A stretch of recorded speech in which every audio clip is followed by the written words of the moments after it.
Hello साथीहरु नमस्कार। यहाँहरुलाई Tecno tips Nepal YouTube च्यानलमा हार्दिक स्वागत गर्दछु। साथीहरु, हामीहरुले YouTubeमा भिडियोहरु अपलोड गर्छौं। तर कोही मान्छेहरुको आदत यस्तो हुन्छ कि आफ्नो अर्काको भिडियोलाई आफ्नो बनाएर आफ्नो च्यानलमा हाल्दैन। यस्तोमा एकदमै मेन जसले मेहनत गरेर भिडियो बनाएको हुन्छ त्यसलाई एकदमै मर्का परिरहेको हुन्छ। र यस्तो आजको भिडियो यस्तै एउटा समस्याबाट ग्रसित भइरहेका युट्युबरहरूको लागि रहेको छ साथीहरु। र यो अन्य साथीहरूले पनि जान्न एकदमै लाभदायक हुन्छ। खासमा आजको भिडियोमा म तपाईहरुलाई हामीले राखेको युट्युबमा राखेको भिडियोलाई कसरी अरूले सजिलै डाउनलोड गर्न नसकिने बनाउन सकिन्छ अथवा डाउनलोड गर्न नसकिने बनाउन सकिन्छ भन्ने बारेको रहेको छ साथीहरु। र साथीहरु आउनु आजको भिडियो सुरु गरौँ साथीहरु।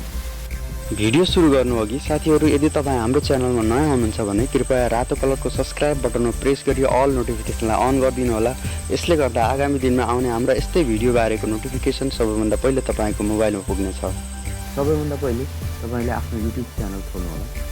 जस्तो कि मैले ओपन गरे र म यहाँ युट्युबमा गएँ। युट्युबमा गइसकेपछि साथीहरु मेरो च्यानल खुलिसकेको छ। म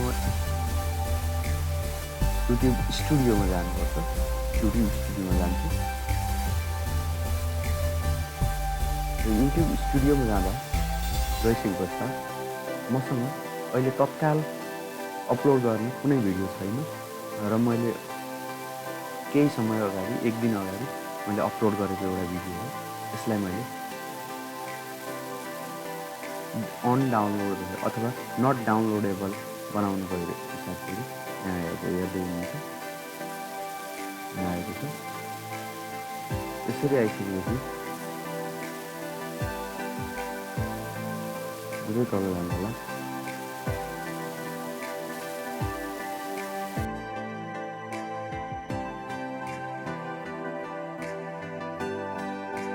केही स्क्रोल गरिसकेपछि तल आयो। यहाँ देख्न सक्नुहुन्छ अलो इम्बेडिङ छ। यसमा चाहिँ क्लिक गरेको बटन छ। यसलाई अनक्लिक गरिदिनु होला र फेरि ब्याक जानु होला।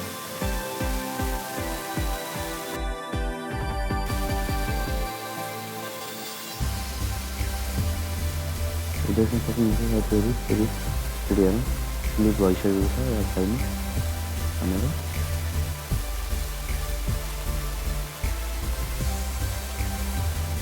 अलो नै भइरहेको छ। यसलाई यस्तो गरौँ र यतिकै छोडिदिउँ साथीहरु।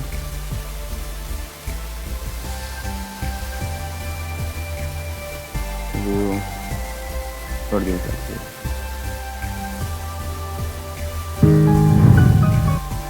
यसलाई हेरौँ फेरि ब्याक भएर